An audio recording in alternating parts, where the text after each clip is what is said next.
ሶስት ነገሮችን እንመለከታለን። የመጀመሪያው ትግራይ ውስጥ ስውር ተቋማት አሉ በሚል ትግራይ ላይ ስላሉ ወይም ደግሞ ስውር ተቋማት ብለን የገለጽናቸው እነማን እንደሆኑ እንነጋገራለን። ስውር ተቋማት ያልንበት ምክንያት አደረጃጀታቸው አይታወቅም፣ ህጋዊ መሰረት የላቸውም፣ ተጠያቂነት የለባቸውም። ምክንያቱም ህጋዊ አደረጃጀትና ተጠሪነት የለም። ይሄ ትራንስፓረንሲ አካውንታብሊቲ የሚባል ነገር ከአመሰራረታቸው ጀምሮ ስለሌለ ነው። በብዙ ውስብስብ ውሳኔዎች ላይ ግን ይሳተፋሉ እነዚህ ተቋማት። የክልሉ ፕሬዚደንት የፕሬዝደንትነት ስልጣንም ጭምር የሚነጥቁ ናቸው። እነዚህ ተቋማት ምን ምን እንደሆኑ ወይም ደግሞ ከፕሬዚደንቱ ምን ምን ስልጣኖች እንደሚነጥቁ ወደ በኋላ ላይ የምናብራራላቸው ነው የሚሆነው። እነዚህ ተቋማት እነማን ናቸው? ማን ይመራቸዋል? ለምን ዓላማ ነው የተቋቋሙት? የሚለው በዝርዝር የምናብራራው ነው የሚሆነው። ምናልባት እሱን ካብራራን በኋላ ከእሱ ጋር አያይዘን አሁን ክልሉን በሚያስተዳድሩ በጀነራል ታደሰ ላይ እነዚህ ተቋማት ምን ተጽዕኖ አላቸው? ያው ቀደም ብዬ እንደገለጽኩት ስልጣን የመሻማት ዓላማ አላቸው። ከዛ ባሻገር ግን ከዛም ገዘፍ ያለ ሌሎች አደጋዎችም እንዳሉ ተረድተናል። እነሱ ምን ምን እንደሆኑ ዘርዘር አድርገን የምናቀርበው ይሆናል። እነዚህ ተቋማት ከመቼ ጀምሮ በፕሬዝደንቱ ላይ ተጽዕኖ ማሳደር እንደጀመሩ፣ ከመቼ ጀምሮ ግንኙነታቸው እየተካረረ እንደመጣ ማለት ከፕሬዝደንቱ ጋር በአሁኑ ሰዓት ምን ደረጃ ላይ እንዳሉም ጭምር በስፋት የምናብራራ ይሆናል። ይህንን ካብራራን በኋላ ሶስተኛ ነጥብ እነዚህ ጫናዎች ጀነራል ታደሰን ምን አይነት ውሳኔ ላይ እንዳደረሷቸው በዝርዝር እሱንም እንመለከታለን። አሁን ትግራይ ላይ ሊደርስ የሚችል ከዚሁ ጋር ተያይዘው ማለት በዚህ ምክንያት በሚፈጠር ሰጥ አገባ ምክንያት ትግራይ ላይ ምን ሊደርስ ይችላል፣ ምን አይነት ሰጥ አገባ አለ፣ እሱስ ምን መዘዝ አለው የሚለውንም ጭምር እናብራራለን። በዚህ የአቀራረብ ሂደት ውስጥ በእያንዳንዱ ስብሰባ ምን እንደተከሰተ የጀነራሉ የመጨረሻ ውሳኔ ምን እንደሆነ ምናልባት ከዚሁ ጋር ተያይዘው ማለት ነው ሰፋ አድርገን ህዝብ እንዲያውቀው እናደርጋለን። ተመልካቾች ወደ ዝርዝሩ እንገባለን። ዛሬ ተመልካቾች ዛሬ መጋቢት 3 2018 ዓ.ም ነው። ጀነራል ታደሰ ወደ ስልጣን ከመጡ 11 ወር ከ3 ቀን ሆኗቸዋል ዛሬ። ያ ማለት 27 ቀናት ይቀሯቸዋል። እንግዲህ እንደምታስታውሱት ተመልካቾች ለአንድ ዓመት ነው የተሾሙት ጀነራል ታደሰ። ምናልባት ይሄ ብዙዎቻችሁ የምታስታውሱት ቀደም ሲል በአቶ ጌታቸው ጊዜ የነበረው የ2 ዓመት ነው የጊዜያዊ አስተዳደር የስልጣን ዘመን 2 ዓመት ነው የነበረው። ብዙ ጊዜ አብራርተነዋል ከዚህ በፊትም። ይሄ ነገር ከ1995 ዓ.ም ጋምቤላ ላይ ከተከሰተው ክስተት በኋላ ነው እንደዚህ አይነት ክልሎች ውስጥ እንደዚህ አይነት የስልጣን ክፍተት ሲያጋጥም የክልል ምክር ቤቶችም ሲፈርሱ ያው የራስን እድል በራስ የመወሰን ወይም ራስን በራስ የማስተዳደር መብት ጥያቄ ውስጥ ሲገባ ፌዴራል መንግስት እድል ይኖረዋል ጣልቃ ገብቶ አስተዳዳሪዎችን ለመሾም። ይህ ለመጀመሪያ ጊዜ በ1995 ዓ.ም ነው ጋምቤላ ላይ የተጀመረው። ከዛ በኋላ እንግዲህ ለ2 ዓመት እንዳስፈላጊነቱ አንድ ክልል ፌዴራል መንግስት ጣልቃ እየገባ 2 ዓመት በጊዜያዊነት አስተዳዳሪዎችን ይሾማል። እንግዲህ የአሁኑ ለየት የሚለው ትግራይ ላይ ምንድን ነው? የ2 ዓመቱ አቶ ጌታቸው ረዳ ከጨረሱት በኋላ አዋጁ መሻሻል ነበረበት። ስለዚህ 2 ዓመቱ ከተጠናቀቀ በኋላ ለ1 ዓመት ይራዘማል። ከዛ በኋላ ደግሞ በፌዴሬሽን ምክር ቤት አፈ ጉባኤ ደግሞ እንደ አስፈላጊነቱ ለ6 ወርም ለመጨረሻ ጊዜ ሊራዘም ይችላል የሚል ነው። ስለዚህ አሁን 27 ቀናት ይቀሯቸዋል ጀነራል ታደሰ ይህንኑ ተርም ለመጨረስ። ምናልባት ከዛ በኋላ የፌዴሬሽን ምክር ቤት አፈ ጉባኤ ለ6 ተጨማሪ ወራት ያራዝመዋል ወይ የሚለውን ነገር እሱ ወደፊት የሚታይ ነው የሚሆነው። ምናልባት ጀነራል ታደሰስ ፍላጎት አላቸው ወይ የሚለውንም በተለያየ መንገድ እሳቸውን ከሚቀርቡ ሰዎች የምንረዳው ነገር ብዙም ፍላጎት አይታይም እሳቸው ጋር ያው ካለው ሰጥ አገባ አንጻር ካለው ንትርክ አንጻር ምን ምን እንደሆነ ያው በዝርዝር ስለምንመለስበት ነው። ጀነራል ታደሰ እንግዲህ 27 ቀናት ይቀሯቸዋል። በተለይ ከጊዜ ወደ ጊዜ ከባድ ፈተና እየተቃረበ በመጣ ቁጥር ይሄ ስልጣን ዘመናቸው የሚያበቃበት ጊዜ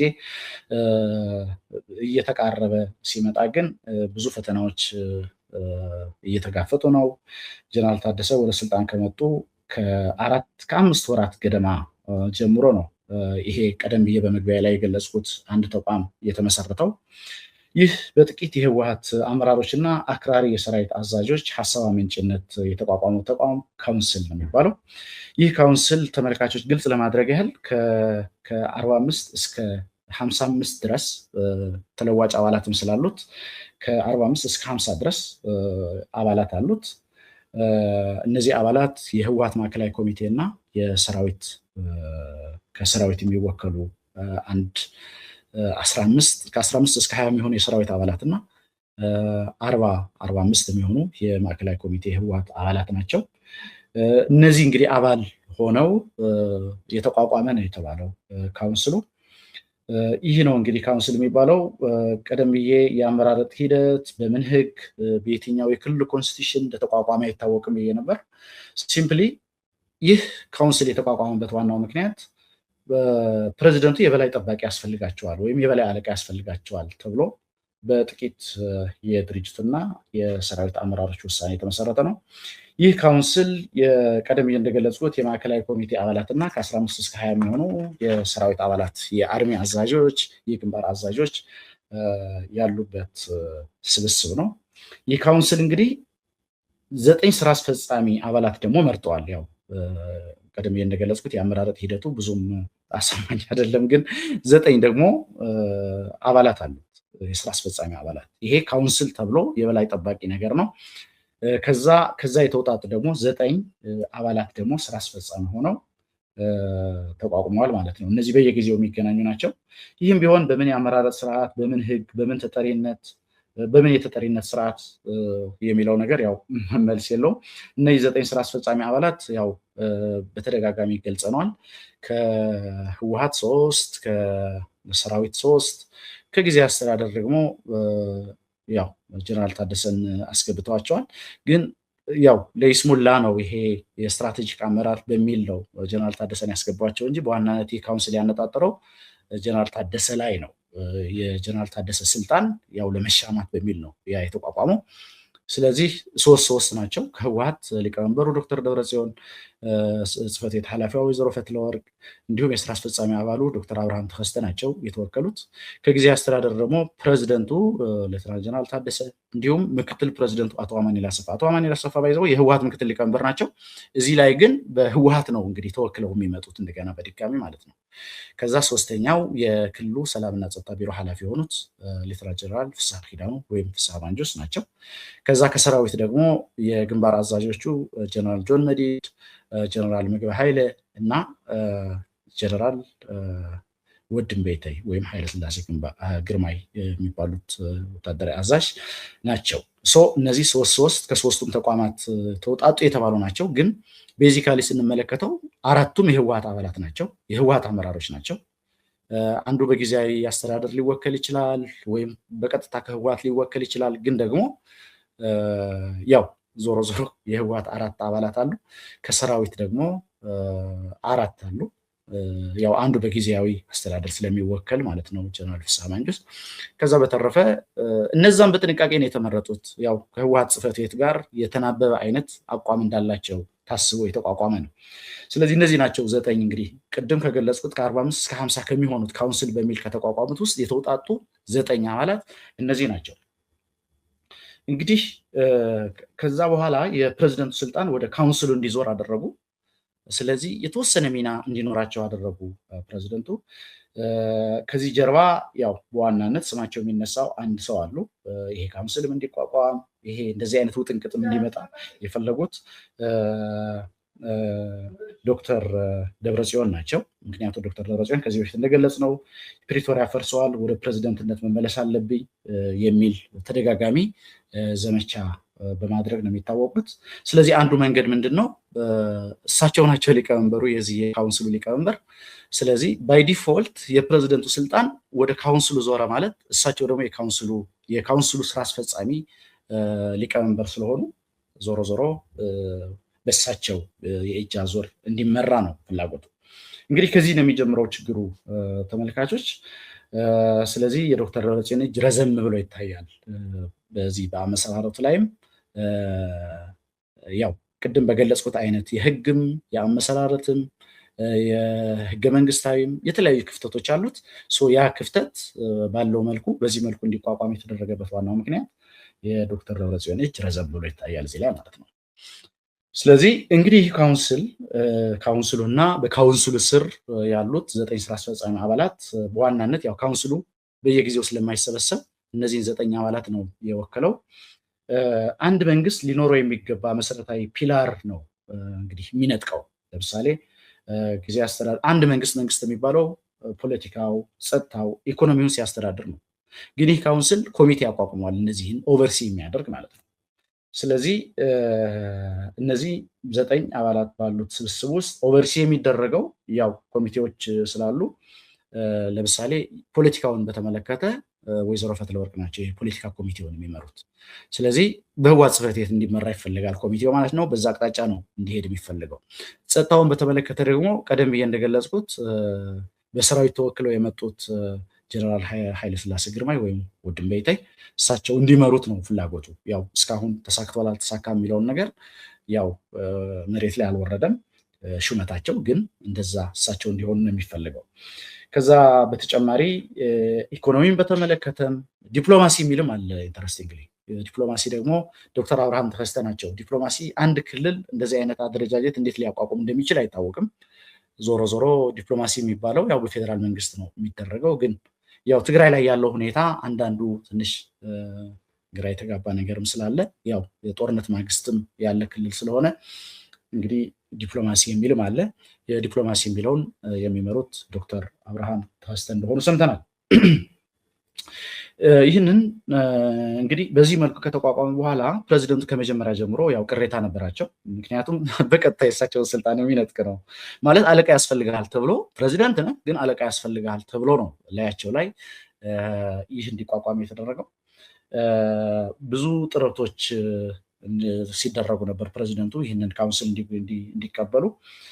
ነገር ግን ያው ፕሬዚደንቱም ተቃውሟቸው እያሰሙ ብዙም በሚፈለገው መጠን ተሳትፎ ሳያደርጉ ሲቀሩ ከባለፈው ጥቅምት ወር ጀምሮ ጠንከር ወዳለ ጫና ተሸጋገረ።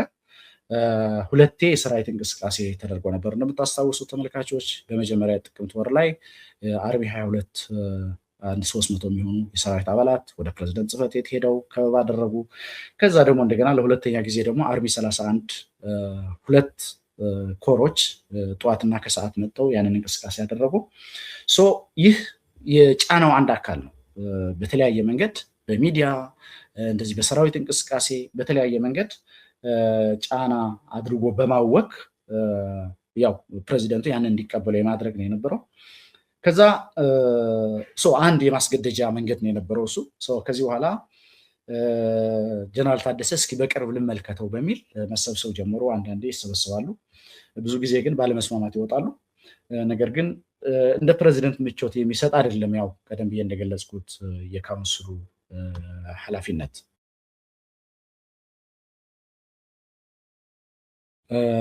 ስለዚህ ለምሳሌ አንድ ምሳሌ ሆኖ ሊነሳ የሚችል አንድ ነገር አለ እዚህ ላይ። የክልሉ ሰላምና ጸጥታ ቢሮ የሚያወጣቸው መግለጫዎች አሉ። እነዚህ መግለጫዎች ብዙዎቹ ፕሬዚደንቱ የሚያውቋቸው አይደሉም።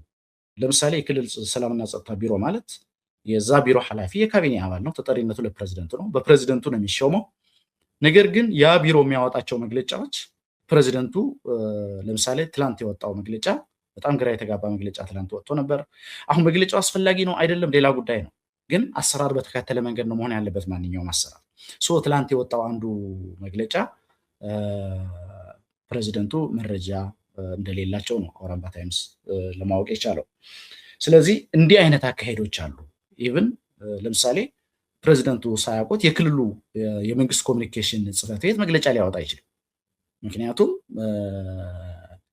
በጊዜ አስተዳደሩ ስር ያሉ ተቋማት የሚያወጧቸው የሚያደርጓቸው ነገሮች የራሳቸው የሆነ የሃይራርኪ ሰንሰለት ተከትለው ነው የሚሄዱት።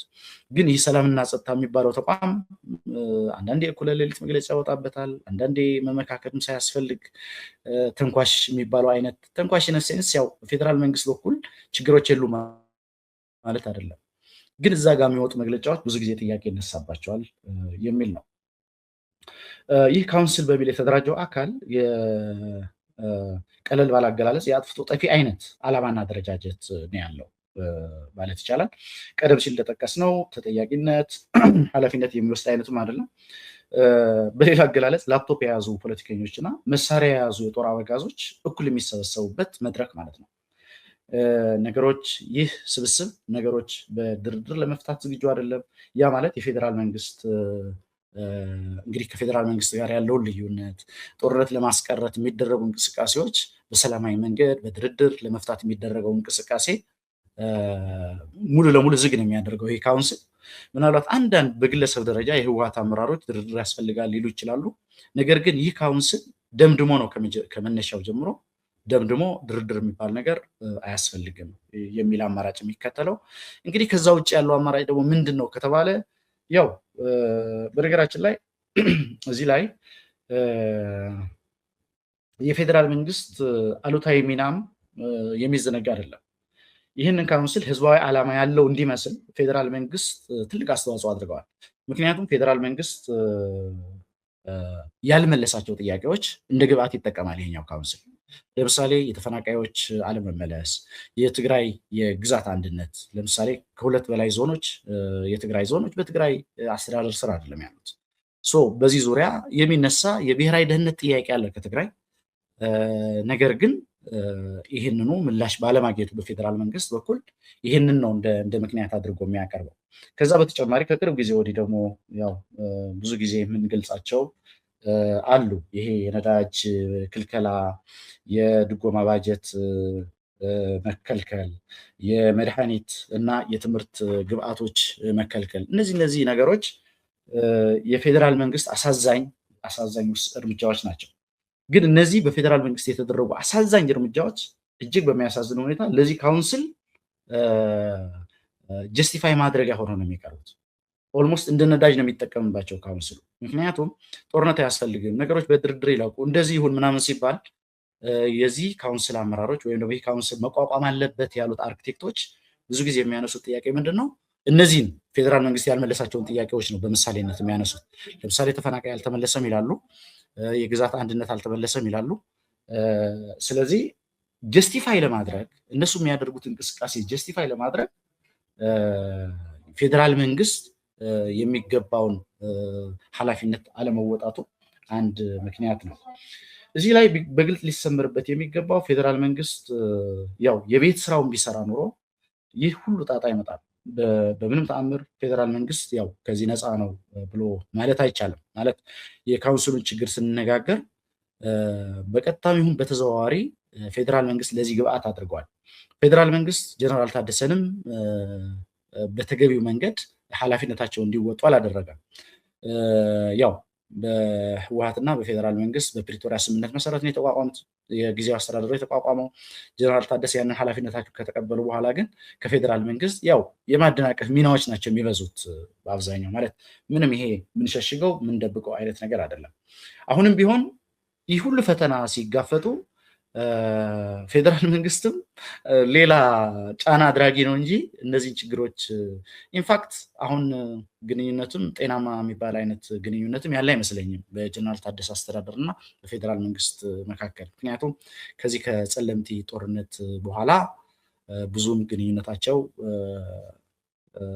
ያን ያህል በፊት እንደነበረው አይነት ነው ተብሎ አይገመትም። አንድ እሱም ራሱ የቻለ ችግር ሊሆን ይችላል።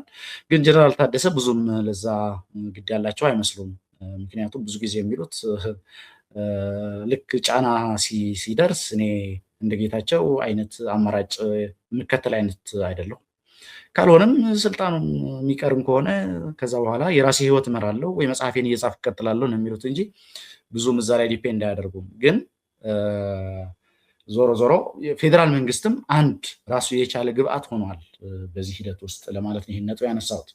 ሰሞኑን የነበሩ ሁኔታዎች ምንድን ናቸው የሚለውን ቀጥለን ለምንመለከተው ጉዳይ መነሻ ሆኖናል ማለት ነው። ጀነራል ታደሰ ከመጀመሪያ ጀምሮ ይህ ካውንስል ህገወጥ እንደሆነ፣ ትግራይ ያሉኝ የምትላቸው ጥያቄዎች ለመመለስ ዓላማ ያለው ወይም ደግሞ ይህንን ሊያሳልጥ የሚችል ካውንስል እንዳልሆነ፣ ከዛ ይልቅ የባሰ ትግራይን ችግር ውስጥ የሚከት እንደሆነ ነው ሁሌ ሀሳብ እያቀረቡ በልዩነት የሚያወጡት።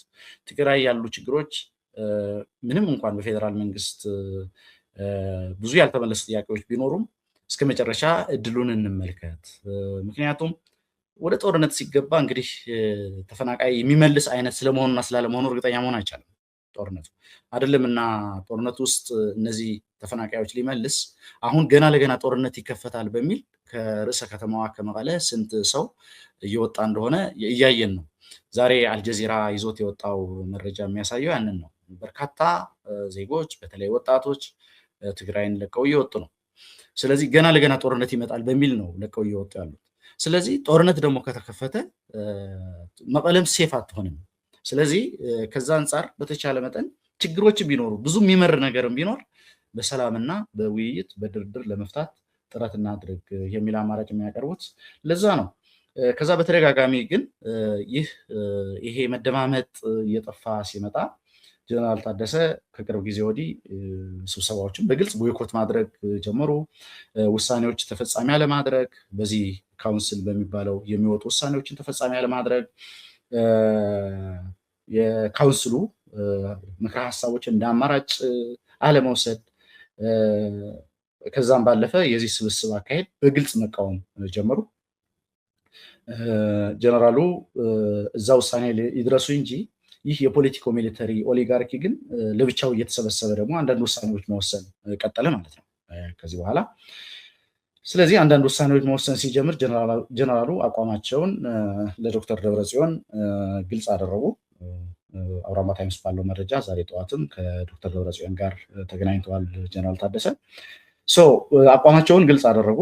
ስለዚህ ምንድን ነው የጀነራሉ አቋም የሚለው ይህ አይነቱ በካውንስል በሚባለው ህጋዊነት የሌለው አይነት አመሰራረት ባለው የሚደረገው የእውር ድንበር አካሄድ ትግራይን ዋጋ እንደሚያስከፍላት፣ ከዚህ በኋላ የሚደረግ ማንኛውም እንቅስቃሴ መዘዝ እንዳለው እሳቸው ማለት ጀነራል ታደሰ የአቶ ጌታቸው አይነት ምርጫና ውሳኔ ይወስናሉ የሚባለው ተስፋና ህልም እናንተ ጋር ካለ ይህ እንደማይሆን እንደማይፈጸም ልታውቁት ይገባል በሚል አቋማቸው ግልጽ አድርጓል። ከዚህ በኋላ በዚህ መሰሉ ያልተገባ አካሄድ እና በዚህ የስሌት ስህተት ምክንያት በአመራሮቹ መካከል ችግር ተፈጥሮ ሌላ አይነት ትራጀዲ ቢፈጠር፣ አሳዛኝ ክስተት ቢፈጠር የዚህ ህገወጥ ካውንስል እና ይህ ህገወጥ ካውንስል እንዲመሰረት ሀሳብ አመንጪ የሆኑ አካላት ኃላፊነት ነው የሚሆነው ብለዋል።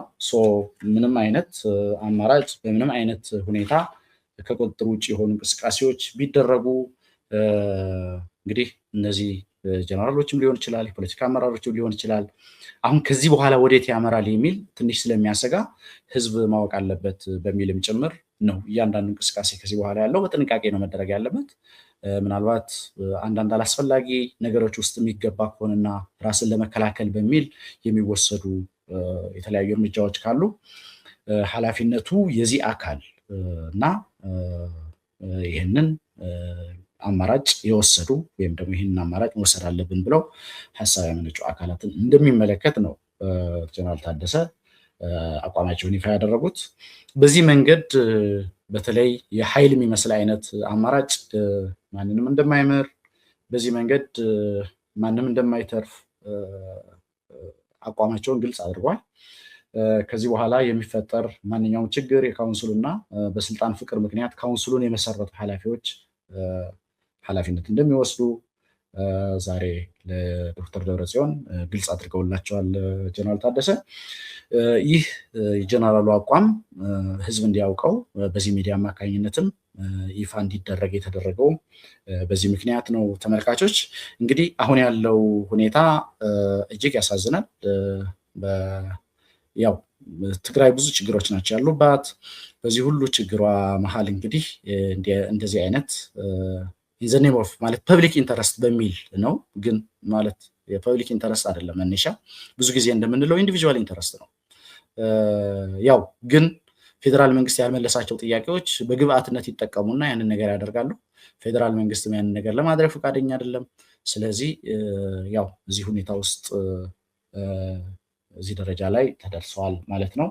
ይህንን መረጃ ለማጋራት ነው የመጣ ነው። አብራችሁን ስለቆያችሁ እናመሰግናለን።